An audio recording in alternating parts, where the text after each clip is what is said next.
Kita masuk di segmen untuk mengulas harian Kompas yang terbit di hari ini, Saudara, di hari Selasa 10 Juni 2025.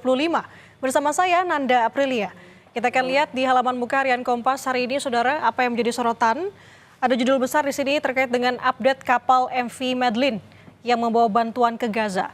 Israel serang aktivis pembawa bantuan ke Gaza. Kapal MV Madeline, Saudara, diserbu tentara Israel di perairan internasional. Para aktivis di kapal itu termasuk Greta Thunberg diculik dan belum jelas nasibnya.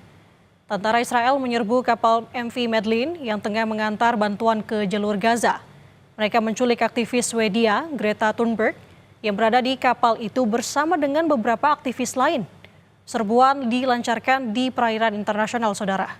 Dalam pernyataan Freedom Flotilla Coalitions atau EFC, yang mengirimkan kapal itu, tentara Israel menyerbu pada Senin pagi waktu Indonesia Barat.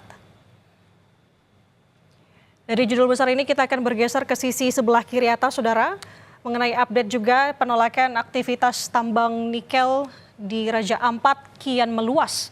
Penolakan terhadap aktivitas pertambangan nikel di Kabupaten Raja Ampat, Papua Barat Daya kian meluas.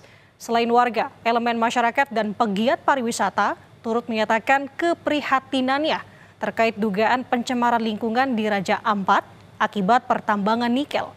Bahkan, Saudara, warga asli sekaligus pegiat pariwisata Raja Ampat turut mengungkapkan keprihatinan terhadap aktivitas pertambangan nikel di Raja Ampat.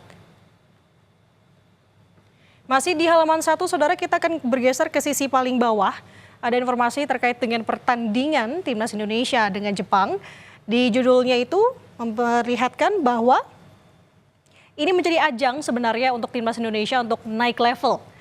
Pepatah menyebut, Saudara, tidak ada yang mustahil dalam sepak bola. Akan tetapi, tim nasional sepak bola Indonesia wajib mematok ambisi realistis ketika menghadapi Jepang pada Selasa 10 Juni 2025 pukul 17.35 waktu Indonesia Barat di Stadion Sepak Bola Kota Suita, Prefektur Osaka, Jepang. Tim Garuda setidaknya harus terhindar dari kekalahan pada laga itu demi membuktikan level dan kualitas mereka sudah meningkat dalam persaingan di Asia. Jepang, Saudara, yang akan dihadapi Jai Itzes dan kawan-kawan pada laga pamungkas Grup C putaran ketiga pra Piala Dunia 2026 tidak akan tampil dengan kekuatan terbaik. Dari halaman pertama kita. Dan, Saudara, untuk informasi lebih lengkapnya Anda bisa membaca harian Kompas hari ini atau juga bisa mengaksesnya melalui kompas.id.